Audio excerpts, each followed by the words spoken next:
வணக்கம் நண்பர்களே. இப்போ தெரிந்து செயல் வகைங்கிற அந்த அதிகாரத்துல முதல் குறள் நம்ம பார்த்துட்டோம். 2வது குறள் என்னன்னா, இந்த 2வது குறள்ல திருவள்ளுவர் அவர் ஒண்ணு சொல்றாரு. அதாவது அவர் அந்த குறளுடைய முடிவுல நமக்கு சொல்றாரு.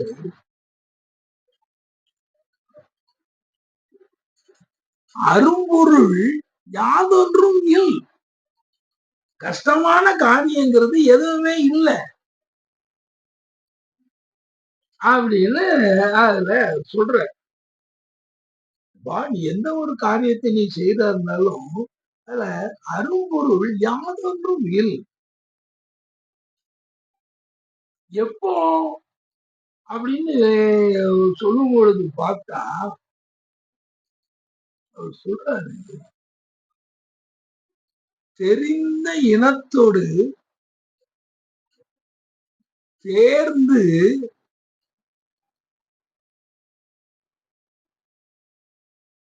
எண்ணி செய்வாருக்கு. எவ்வளவு வார்த்தை வார்த்தை ஒரு வார்த்தை. ஆனா அது உள்ள பொதிந்து இருக்கக்கூடிய அந்த பொருளை நீங்க பாருங்க. இதெல்லாம் நம்ம இதெல்லாம் நம்ம நம்ம கன்சர்வேஷன்ல நம்ம எந்த ஒரு இதுலயுமே நாம இதெல்லாம் எடுத்துக்கிறதே கிடையாது.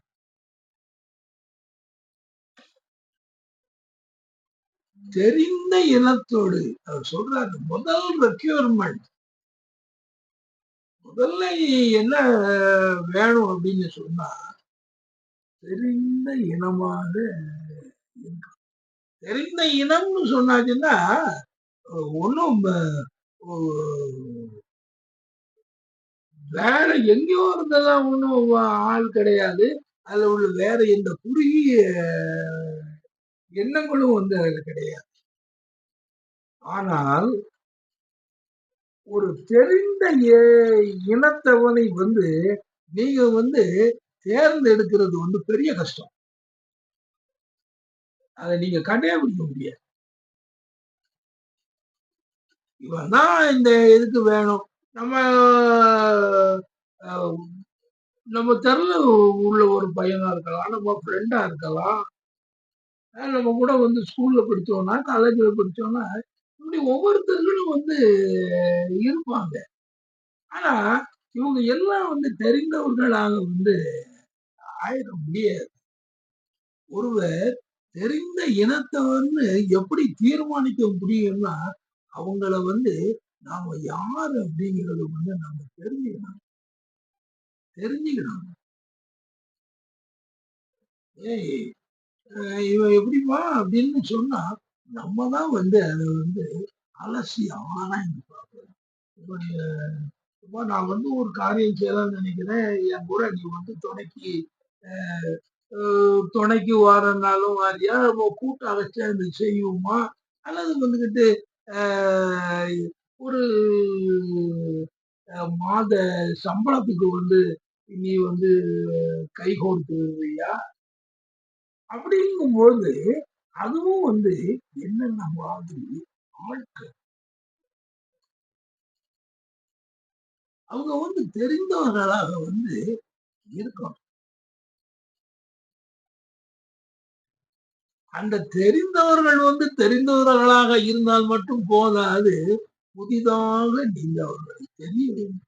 அவர்கள் யார் என்பதை ஒரு உலகத்திலேயே கஷ்டமான ஒண்ணு என்னன்னா, நாம ஒருத்தரை சரியாக புரிந்து கொண்டு அவர்களோடு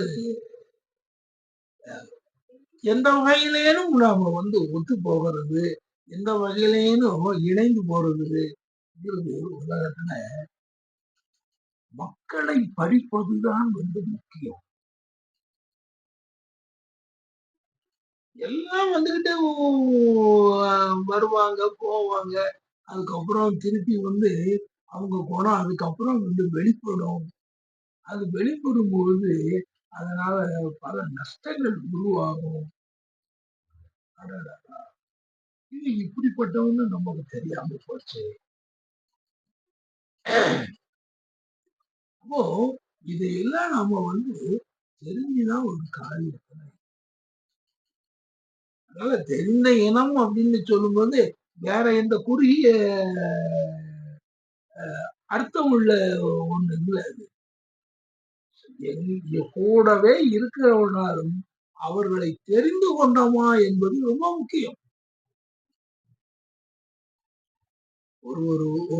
ஒருவரை நாம தெரிந்தவர்களாக ஆக்கிக் கொள்வது மிகுந்த கஷ்டமானது. நமக்கே எவ்வளவோ பெரிய திறன் இருந்தால்தான் பிறருடைய திறனை கண்டுபிடிக்கும். ஏன்னா சும்மா ஒரு தொழில ஒருத்தரை இணைச்சு வேலை பார்க்கறது அப்படிலாம் அவ்வளவு ஈஸியான காரியம். அவன் ஒரு மனப்போக்குள்ள உள்ளவனா இருப்பான். அவன் படிச்சு வளர்ந்த முறைகள் வேற மாதிரி இருக்கும். அவனுடைய ஆசைகள் அபிலாசைகள் வேற மாதிரி இருக்கும். அவன் இதோட இந்த எண்ணத்துல ஒரு இதுல இணைஞ்சு நடக்கக்கூடியவனா இருப்பானா. எவ்வளவு நாளைக்கு அவன் நம்மளோட வருவான். அப்படிலாம் நீங்க பாத்தீங்கன்னா நிறைய காரியங்கள்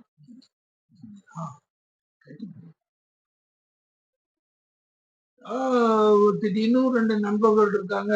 ஒரு காபி கடை ஆரம்பிச்சிருவோம் அப்படின்னு கேட்காங்க. ஆரம்பிச்சிரும். நானே உனக்கு அந்த காபி டீ எல்லாம் எல்லாத்துக்கும் போட்டு கொடுக்கறதுக்கு நானே உனக்கு எல்லாத்தையும் செய்திருக்கேன், கவலையப்படாத அப்படின்னு சொன்னாலும் அதுக்கப்புறம் வரும்பொழுது அந்த டீ காஃபி மட்டும் போடுறதுங்கிறது எவ்வளவு கஷ்டம் தெரியுமா? அந்த பாலுக்கு ஒரு ஆளை பார்க்கணும், அதுக்கு வரவழைக்கணும், அதை நீ பொறுப்பேற்று அதை உன் கையில வச்சு அதை காய்ச்சி எடுத்து அதுக்கப்புறம் நீ அதை போட்டு கொடுக்கணும்னா அது எவ்வளவு பெரிய விஷயம். அதுகளை எல்லாம் அந்த கஷ்டங்களை எல்லாம் ஏற்றுக்கொள்ள முடியும்னா இருக்கணும். அவன் என்னமோ காப்பி கடை நடத்துறது சும்மா காப்பி ஆத்துறதுன்னு நினைச்சுக்கிட்டு உள்ள போய் விழுந்து ஐயோ என்னால முடியல, இவ்வளவு கஷ்டமா நிக்க வேண்டியிருக்கு, காலில் தண்ணி படுது, காது சுருங்குது, கை சுருங்குது, இப்படிலாம் சொல்லிட்டு இல்ல எனக்கு இது தெரியாது, நீனே பாத்துக்க அப்படின்னு இதெல்லாம் சொல்லிக்காம விடாம ஓடிடுவாங்க. ஆக தெரிந்த இனத்தோடு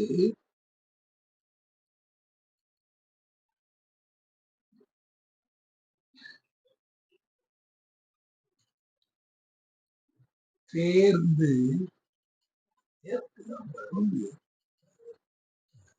தேர்ந்தெடுக்கணும்.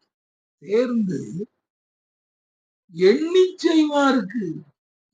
அதுக்கப்புறம் நீங்க எண்ணி செய்யணும், எண்ணி செய்யணும்.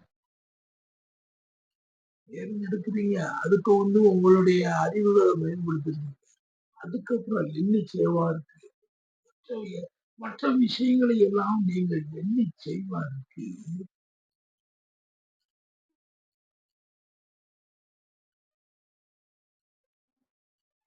அரும் பொருள் யாதொன்றும் அவங்களுக்கு கஷ்டமான காரியங்கிறது எதுவும் அவங்க ஈஸியா செய்யும். அவ்வளவு உழைக்கணும்.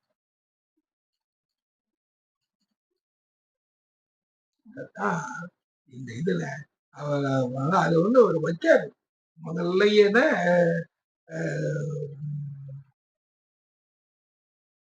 தெரிந்த இனத்தோடு அந்த வார்த்தைகளை கவனிச்சு தெரிந்த இனத்தோடு தேர்ந்து எண்ணி செய்வார்க்கு இந்த இந்த கிரைட்டீரியன், இந்த தேர்ந்து எண்ணிங்கிறதையெல்லாம் நீங்க நிறைவேற்றணும்.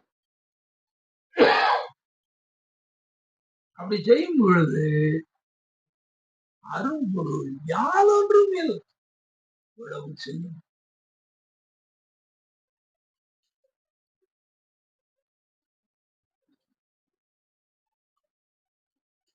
ஆக இவ்வளவு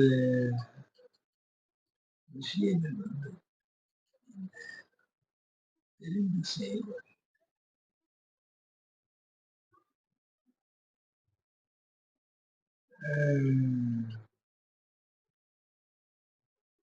நிறைய சில உதாரணங்கள் கூட காமிக்க முடியும். அதை நம்ம அடுத்தால வர்றக்கூடிய இதுல. அதுவரை நன்றி கூறி விடைபெறுகிறேன்.